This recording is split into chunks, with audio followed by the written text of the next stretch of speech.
discipline of challenging the status quo. And the reason that I think we're using a word like discipline is that it isn't easy, but it's very required. And you kind of need to look at almost everything around you on an ongoing basis and ask if it works. Like, does this set of stairs work for the people who probably can't use stairs? Welcome to abcdei, a podcast that explores topics of diversity, equity, and inclusion through stories of distinct and powerful lived experiences. If you are tired of the preaching, shaming, and theory about why inclusion matters and just want to create change already, then you're in the right place. Join us as we unlearn bias one alphabet at a time. My name is Susan Diaz. And I'm Rohini Mukherjee.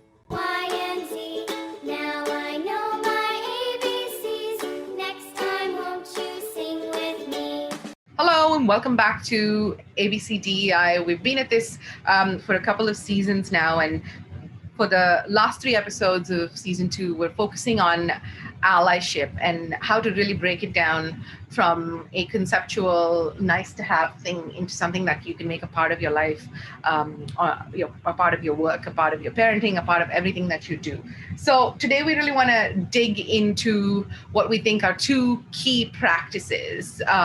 As with anything else, whether it's a physiological or a mental health practice, it takes effort, it takes commitment, it takes consistently showing up, doing it, and that's how you get there. So these 2 that we will break down today are the practices that we think are the cornerstone practices for your inclusion way. So yes, I mean, just as, if you were starting any new routine or any new chapter of your life, you break it down into, 2 to 5 steps that if you do those, then you're setting yourself up for success. So that's really what we want to focus on.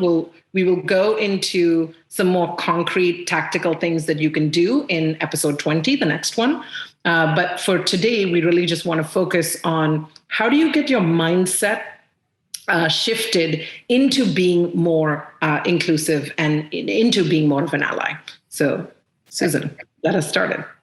The first of the 2 is sort of that discipline of challenging the status quo. And the reason that I think we're using a word like discipline is that it isn't easy, but it's very required. And you kind of need to look at almost everything around you on an ongoing basis and ask if it works. Like, does this set of stairs work for the people who probably can't use stairs? Does this, meeting setup work for someone who needs special needs? Does this insurance plan work for someone who wants to have a child that is not female? Like, those kind of things on an ongoing basis where you look at stuff, you take yourself out of your own understanding of the world, look at it from someone else's perspective and ask if it works in an inclusive way, right? And I like to think of it as well as, unlearning the status quo. We talked about at the start of this podcast that our quest was unlearning. Like, what do I know to be true today, which perhaps isn't the case? Like, how can I unlearn that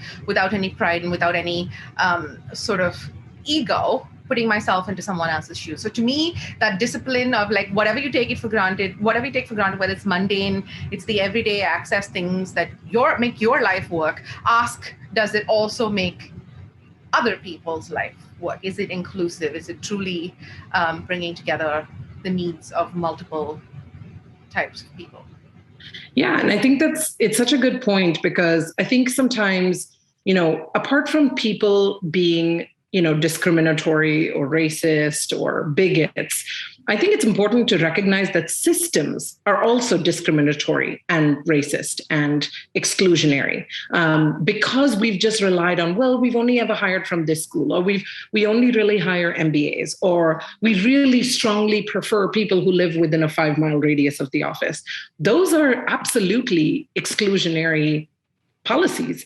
And, so just by continuing to uphold them, I think that's what we talked about in the last episode, is the difference between not being a racist and being anti-racist is exactly that, challenging the status quo. So it may not disadvantage you in any way, but are you able to say, let's why don't we start from scratch? Or let's take the bones of this, but now how do we make it more inclusive? And that's, a good sort of segue into the second practice is really starting to exercise your inclusion muscle.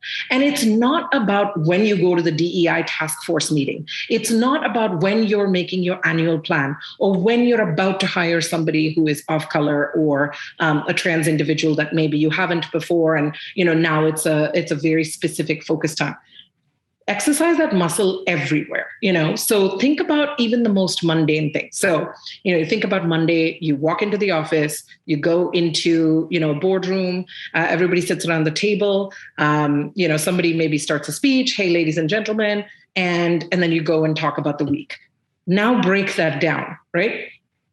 What if, is that door wide enough to accommodate everybody? What if somebody's in a mobility device? When you go in, what if somebody, doesn't identify as a lady or a gentleman? Is that inclusive? Just start to break down even the most mundane activities to find the nuggets of. And it's not, nobody's gonna die on a sword to say, well, I need, dear ladies and gentlemen, to be the opening of every speech. No, nobody cares about it. But if you don't actively think about that, and if you don't actively exercise that muscle to think, hey, who am I leaving out? Then you're not building that muscle. And the beauty of exercising that muscle is that it will hold you in good stead right through your career. Nobody's ever going to say, oh, wow, Susan is just too inclusive. I'm really not a fan.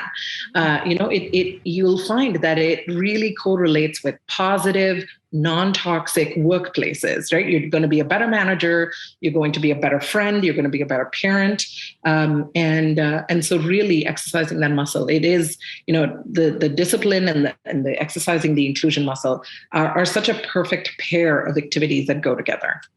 Right. And like anything else of this nature, it's not something that you're going to enter into and see results because you did it twice. Like you didn't show up to the gym on Monday and Tuesday and get to any level of mastery of body muscle. So it's unlikely that that's going to happen on this either. So you really want to commit to this. It's almost like, this is why we call a practice. It's like an everyday thing. It's like, and maybe the way in which to start seeing it more clearly is think about it like you would for processes and systems that we document on so many levels, where, whether for efficiency or whether for cost cutting or whatever, we've all gone through this process. So now, like you said, Rohini, we really should be looking at each thing and being like, these are the 6 steps that make up that particular process, and how can each one become a little more inclusive. So that's it right there, folks. The 2 practices that you need to commit to if you at a personal level want to start to make major change. The first one is discipline, and the second one is really exercising and creating that habit out of using your inclusion muscle. If you like what you're hearing, don't forget to hit subscribe and please drop us a review. If you want to learn more about us or the ABC DEI podcast, visit abcdei.ca.